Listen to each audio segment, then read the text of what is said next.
Phil and I have a dairy farm in Pennsylvania, and we're just getting started on this gas well stuff. And I understand you guys have had gas wells here for a long time. Yes, it goes back to about 1978, the first time that I leased this farm. Unfortunately, at that time, the gentleman, I have to give him credit, they drilled a well up the bottom here about a mile, and they didn't have the technology, the information, the machinery, whatever it takes, and unsuccessful. So that lease lapsed on this farm, and then leased it again in 1981. And it was later in 81 when they drilled the first well here. Of course, they call it the Sylvester #1, which is the one that kind of got us all started. And then later they came in and drilled on the other 40-acre parcels about 1994. Like I said, we're just getting into the gas process here. And we've heard all these horror stories about the Gasland movie and how all this methane gas in the water, and it's all because of fracking and everything. Have you had any experiences with this? No, I have to say there's always those around that try to instill fear to promote their cause. People who are going to say the sun's not going to come up or it won't go down, and supposedly this weekend the world's coming to an end. But so be it. And in the 30 years we had nothing but great experience, and I have to say it has sure enhanced my retirement, that my wife and I can take on causes helping other producers, and we feel good about it. So your water doesn't catch fire in your sink? No. Have you ever heard of it before? Yes, up here, I think in northern Weld County, I was at a program here 3 weeks ago, and the county treasurer was talking about that some of those wells up there, before they even knew about exploration for gas and oil, that they drilled into a particular area that apparently contains some type of a gas. And those people, the water come out in their sink and they could light it. But those enterprising young people didn't worry about it. They took advantage of it, and they purchased a device that separates the water so they could drink it, and they used the gas to heat their house. But this is way before they ever thought about drilling that particular area. First, it was water wells that they had on the property, and then later they came in with gas and oil wells, but they had that problem before they ever drilled for gas and oil. Really? So absolutely nothing new. They could light it, you said, years and years ago. Yes. Now, we didn't have it in that particular area. It's because of the geological formation of the earth under the surface. But they're in a particular where there's a formation that, for whatever reason, there is a higher concentration of gas in that area. Now, another thing that Josh Fox was alluding to that we saw in this movie was with this gas and being harmful to animals. Have you had any problems with your animals? No, none at all. And of course, we have here, yes, we have wells on the farm that we use for watering the stock. We're fortunate that we have a stream that runs through here, and it covers a big area, the collection of this 2 miles. If there was any gas surfacing there or so forth, it would be in that water. And it is about as pure water as you can get. In fact, I make reference that it's pure spring water that's not polluted with barley. With barley, huh? But no hair falling out on any of the animals or anything? Huh? No, they do very well. Now, did I hear you also own property in Wyoming? Yes, that is correct. And do you have wells there? No, not at the present time. I do have 2 farms in eastern Wyoming, what they call the Torrington Valley. And right as we speak, we're in the process of negotiating with an energy company.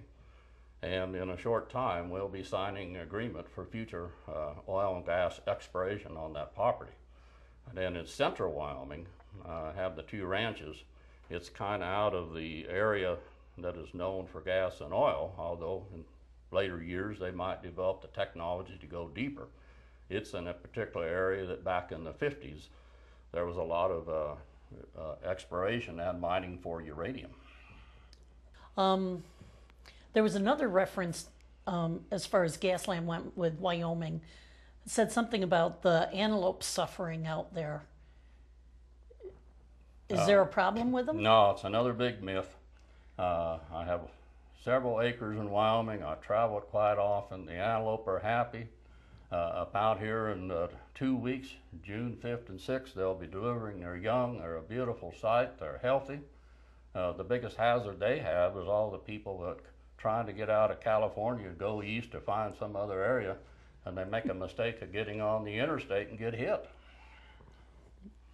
Well, I guess that doesn't have anything to do with the Gasland or No. gas companies that are drilling, so I guess they're pretty safe. No, in one of the biggest areas, and that's of course north of Green River, in that particular area, that was a late find. A lot of gas and oil wells there, and then I know ranchers there, and I'll be seeing them here in a couple of weeks at the Wyoming stock growers, and they talk about how healthy not only the antelope, but the deer, the elk, and so forth. Great population Yes. and And thriving. of course, they have their natural enemies, and of course now the thing they've got to contend with that we haven't had before are wolves. Now there's a reduction in the population of elk at Yellowstone because of the wolves. We have wolves on the ranch in central Wyoming, and it is a concern. And then they have the other predators, the eagles that pick up the young and so forth. But absolutely nothing to do with the gas industry. Nothing to do. It's a flourishing business, and the state is prospering from it. And fracking isn't bothering them at all. No, that's a part of gas and oil exploration. You have to frack the soil, the formation, in order to produce a well. And at one time there was a fear of it, and I remember when I was a chairman of the committee for T-Bone Club, and when there was concern, I invited a speaker to come in from the Colorado Oil and Gas Commission. And he talked that people had a fear. They thought that they actually took a piece of dynamite and dropped it down the well, which is again another myth. But he explained the process, that it is safe, and I have confidence in these companies. Now, Halliburton here is one of the leading companies that does gas and oil fracking.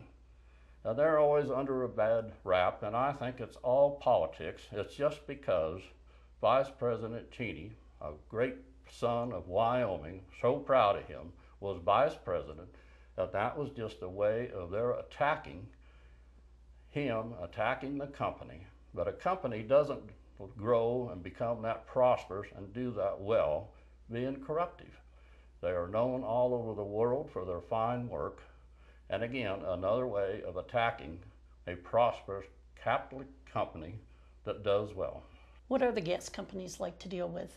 I think they're great. Now, I kind of regret I didn't have to sell some of the land here, because it's been in this family since 1869. I'm the 4th generation. But when you could sell 1 acre here and buy 10 in Wyoming, it would make good economical sense. The 17 acres to the east of us here, it's went to 2 or 3 owners. Originally, a gentleman bought it because he wanted the water rights. Now, Ensign Drilling are there, and you couldn't have better neighbors than Ensign. And I'm proud of them. They've got billboards all up in northern Colorado. We're proud of our people. And they're talking about their employees because they're professional. When they go by here of a morning, you know, well, they could be like some of the throttle jockeys and let it all rip out, but they go by, we don't even hear them go by. We need help, they're there to help us. You couldn't find better neighbors than Ensign. I, of course, deal with Noble Energy. They have the lease on this. You couldn't find better, more polite people to deal with. As after all, we're partners in the business, and we want to work together.